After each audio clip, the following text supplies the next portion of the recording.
So, are there, I guess the next step is questions. And if anyone has any questions.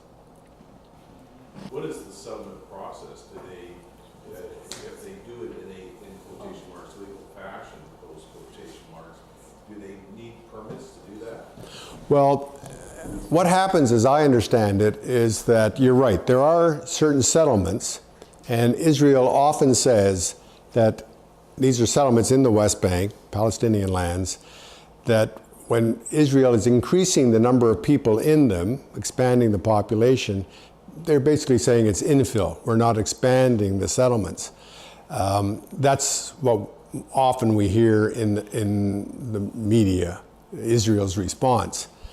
But I don't have a picture here, but I have sometimes shown it. In one of these settlements, there are a bunch of trailers, long, trailers, lined up, just as part of the settlement. And what I understand happens is that periodically some of these very, I'm not sure what you'd call them, rabid settlers, will take these trailers and set them up on a new hill. Take one or two trailers, set them on top of a new hill. That's what they call an illegal outpost. For that to be there has no blessing from Israel itself. But once an outpost is there with Jewish people in it, the Israeli military has an obligation to protect those people. So the next thing that happens is that a paved road is constructed because a military office has to be set up, a military barrack, to protect those settlers in that outpost. Electricity is provided and water is provided to that barrack, and it then gets connected to that illegal outpost. So there have been, but those are still in theory considered illegal. And on that map I showed you, there were red dots, and then there are lists of all the other outposts around them that are theoretically illegal. And on very rare occasions, the military has gone in to remove one of them. But it's a very painful operation for Israel, and it rarely happens. And when they do go in, they say, we're going to remove this outpost, but we're going to build housing for the people somewhere else in the West Bank. So they have both settlements that they recognize as legal. They have outposts that they say are illegal, but are fully serviced by them. And to the Palestinians, there's no difference. They're illegal settlers, and they are harassing the Palestinians, taking their land, and doing terrible things to them. Could you just explain who the settlers are? Well, the settlers are people from outside the West Bank. They're Jewish, and some come from Israel, but some as well come from Canada, the United States. There is a very cheap form of housing. They're promised, they get it at very cheap rates because Israel is encouraging its people, Jewish people, to move into the settlement, the area that they call Samaria and what's the other name? Judea. Samaria and Judea. They consider it part of Israel, and problem is it's occupied by other people, namely the Palestinians who've lived there for generations and generations, and so they're putting Jewish people in to try to force them out. So there was a thing about the olive trees themselves being... Well, there are rules generally that if in place that if land isn't cultivated for 7 years, it's treated as vacant and others can move in and take it. Okay, that's it. That may be, and I know there's an olive grove just outside Bethlehem, on the opposite side of the Bethlehem wall, that's owned by Palestinians who live in Bethlehem, and they can't get to it. They can't get to it to cultivate it.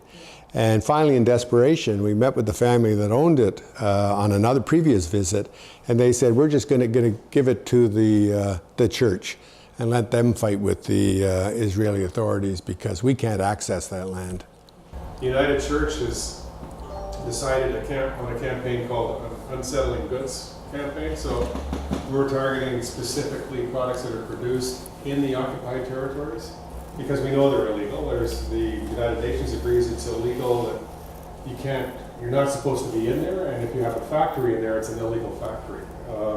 We were somewhat successful, I guess, with SodaStream in that they moved their factory out of the occupied territories. They're still in Israel and they're still producing, but they've moved. So we have now, if you're interested in what the United Church is asking people to target, targeted campaigns against 3 particular companies. Ahava, which I think is a cosmetics company, sells mainly through the Bay. Keter Plastics, you'll see them all over the place. And PayPal. And the reason PayPal is there because PayPal won't process transactions where we're trying to buy something from somebody in Palestine. The Israelis have asked them not to, and they won't. So PayPal is using its power, which is a huge buying power, to tell us that we can't purchase products that are made in Palestine. The companies specifically are Canadian Tire, the Bay, Home Depot, and Walmart. That's mainly because they carry the Keter plastic stuff. Anything that's made out of heavy-duty plastics, like, I don't know, garden sheds, things in the garden area, you look for it, Keter, and that's made in the occupied territories, or at least some of it's made in the occupied territories, probably those chemical factories.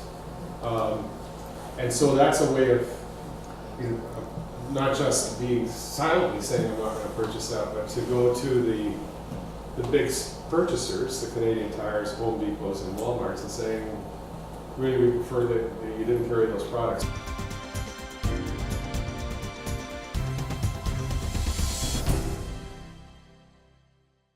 I should mention another group, the United Network for Justice and Peace in Palestine and Israel, UNJPI for short, that in effect is a group within the United Church speaking to the United Church and encouraging them to take stronger action in response to the occupation. Getting back to the Defense of Children International, there is a campaign in Canada right now called No Way to Treat a Child Canada, and they're asking for us to speak to our MPs.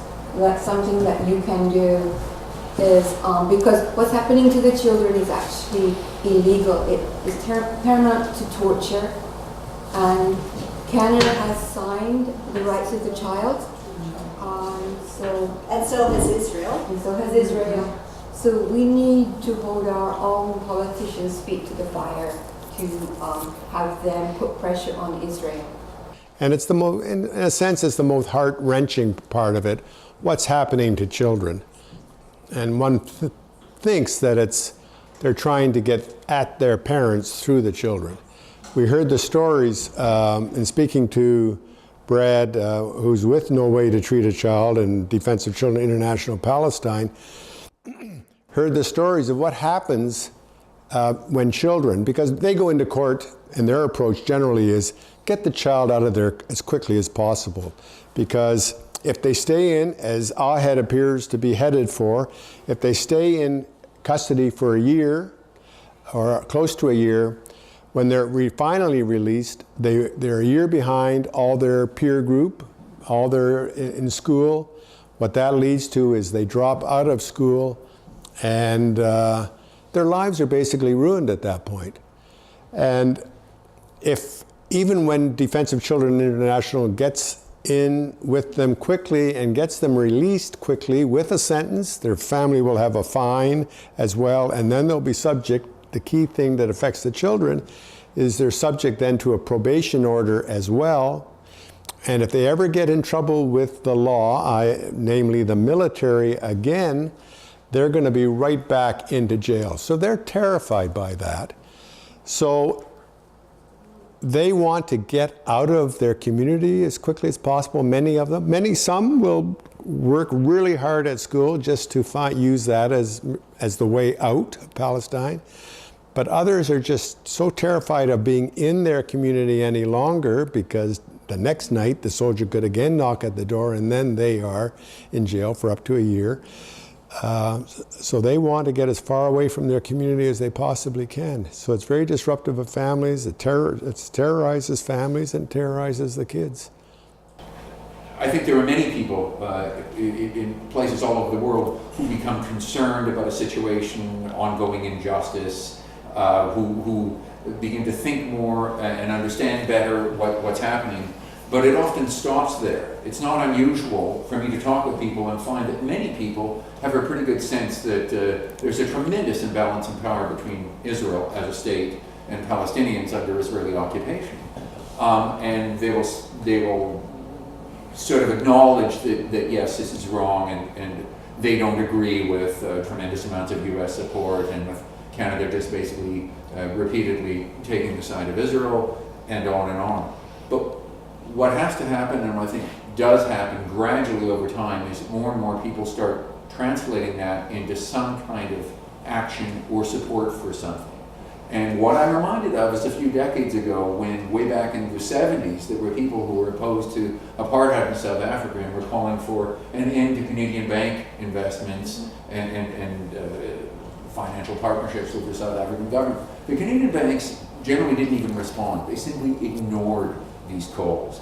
Over time, it became more and more standard for people to say apartheid is wrong and it's got to come to an end.